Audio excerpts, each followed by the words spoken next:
Have you ever stopped to wonder where your intelligence really comes from? I mean, is it something you're just born with, kind of locked into your DNA? Or is it more like a muscle, something you can actually train and build over time? It's a huge question, and the answer really shapes how we think about our own potential. So today, we're going to dig in and unpack it. So let me ask you directly, do you think you were born with a fixed level of intelligence? Just take a second and think about it, because how you answer that changes, well, everything, right? When you're struggling with a new skill, is it because you just don't have the gene for it, or is something else going on? And hey, let's be honest, it's kind of funny how no matter what you believe, it all comes back to our parents. If it's genetic, you can say, hey, thanks for the genes. And if it's all about your environment, well, you can blame them for that too. It's a joke, of course, but it perfectly captures the heart of this classic debate. Okay, so to really get to the bottom of this, we've got to make sure we're all on the same page. Before we dive into the evidence, let's just quickly define what we even mean when we say the word intelligence. So for our conversation today, think of intelligence as this: the ability to learn from your experiences, adapt when things change, grasp big ideas, and then use all that knowledge to solve problems. It's a fantastic definition because it's so broad. You know, a smart student is different from a smart CEO or a smart athlete, but this covers all of them. At its core, it's really the ability to make things happen. All right, let's start with the nature side of things, the idea that it's all in our genes. Now, for the longest time, this was super controversial, but then a really fascinating type of study came along, and it gave us some of the most powerful evidence we'd ever seen. And this wasn't just any old experiment. Scientists found identical twins who were separated at the time of birth and then raised in completely different families, different homes, you name it. So what do you think happened when they were finally brought back together, years and years later? The results were absolutely staggering. Even though they had completely different upbringings, these twins still showed a 60 to 70% similarity in their cognitive abilities. This was a massive, flashing sign pointing to the fact that our genes play a huge role in all of this. So here's the kicker. Not only were the twins really similar to each other, but their intelligence levels were actually closer to their biological parents, people they never even met, than to the adoptive parents who raised them every single day. I mean, that sounds like a slam dunk for the nature argument. Case closed, right? Well, not so fast. See, if intelligence is purely genetic, then you'd expect genius to just run in families, like, say, red hair. But then you run into these puzzles, cases that just don't quite fit the mold. Let's talk about two of the biggest brains of the 20th century.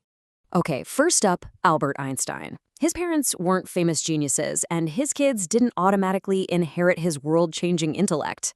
And then you have Richard Feynman, a Nobel Prize-winning physicist who supposedly took an IQ test and scored a 125.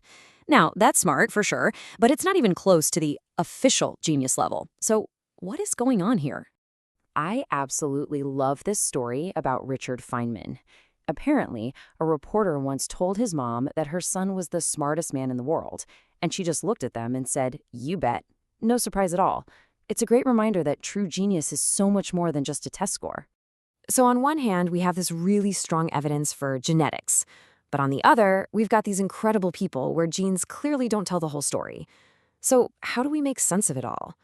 Well, this is where most scientists land today, with a really balanced and, frankly, much more interesting answer.